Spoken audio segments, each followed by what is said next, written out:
Hey everyone, I'm back, and today we're going to be talking about Constantine. And this movie came out in 2005, and it's a DC comic superhero movie that I've never seen before.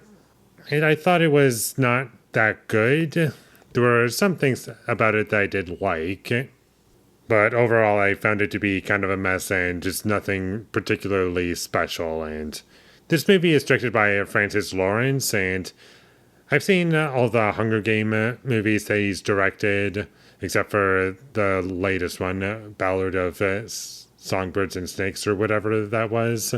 That one I didn't see, but I've seen Catching Fire and Mockingjay Part 1 and 2. But I didn't really get a strong sense of style in this movie. There were some really uncomfortably close shots in this movie, and that was very distracting for me. I was like, just pull it back. I don't need it to be super close to everyone's face all the time.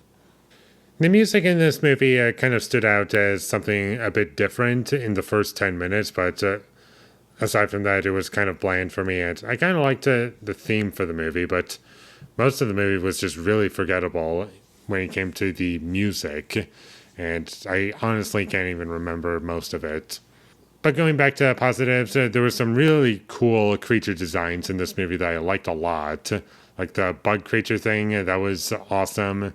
I love how it looks, and the CGI in this movie looked good for 2005. I can't really think of much better special effects from 2005, just off the top of my head. I liked the scene where John Constantine was introduced into the film. I thought it was a kind of an interesting scene, and how he came on screen was kind of cool, and Shia LaBeouf was kind of funny, and I did like the cast for this movie overall, except for Keanu Reeves. I just didn't really buy him in this role.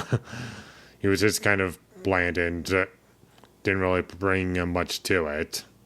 But everyone else was good in it. Shia LaBeouf was kind of funny, like I said already, and Tilda Swinton was great in it. Like, not one of her best performances, but it's always nice to see her, and she has good screen presence. And the guy who plays Lucifer in this movie, he was like chewing up the scenery. He was awesome, even though he's only in the movie for one scene. I was kind of interested to see where this movie was going, because for the first 20 minutes, I was like, okay, I kind of like the idea of this. This is kind of interesting. Let's see where this goes. And once we went past 20 minutes, I was like emotionally checked out, and I was like, yeah, I don't really care for anything that's going on in this movie. And so with this movie being on Netflix, the 1.5 times speed option was pressed, and it was a much more enjoyable experience for me. I didn't care about the story. I didn't care about any of the characters. They were all very forgettable characters to me, except for Lucifer, obviously. There were some weird sound design choices at a couple points, and there are some ideas in this movie that are kind of cool conceptually, and to some extent execution. It does help a bit, and there are things to like about this movie, but unfortunately the things that are good in this film are just not in service of anything interesting, I feel. Like, all you needed to do was just like give this to someone with a bit more personality, or just like give it some more visual flair. Like, the visual effects are good enough at points, but unfortunately, everything just doesn't come together very well through my eyes. And each scene, I was like looking for something to like praise the movie for, or just like criticize and have something to say about it, but it's just consistently bland and forgettable. The action isn't exciting. It's not poorly filmed for the most part, but it's just, it happens and you forget about it immediately after that. And another thing to mention about this movie is that it does have a post-credit scene. So if you do decide to watch this movie, that is something that is going to happen. And apparently we're getting a sequel to this movie like 20 years later. So we'll see how that is. I don't have any expectations. Maybe it'll be great. Maybe it'll be kind of interesting, although it's kind of a scenario where, with the first movie not being like super big and popular, I'm sure enough people like it to where it got a sequel, and that's the reason a sequel is being made.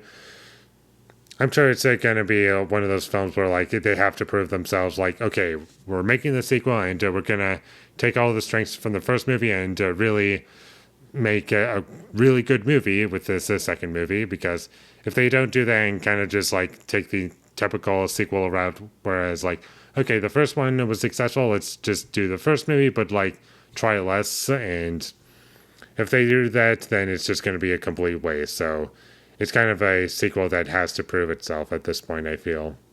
I haven't even mentioned that there are points in this movie where it does try to be scary, and it just falls completely flat every time. And that's about all I have to say about Constantine. It was a movie. I don't feel as though I need to watch it again. I probably never will watch it again, but we'll see what happens. Maybe there are some things that I'll need to refresh my memory with when the sequel comes out. Depends on what they do with it. And aside from that, probably won't watch it again. So, with all that being said, I'm going to give Constantine a 4 out of 10. Thank you for watching my videos. As always, if you enjoyed this review, be sure to leave a like and comment down below you thought of Constantine, and my social media links, they will all be in the description, so follow me there. And last but not least, subscribe to be a part of Foley Nation, and I'll see you when I get my next review up, and that is going to be for Hard Eyes. So look forward to that, but until I get that up, thank you for watching, and have a great day.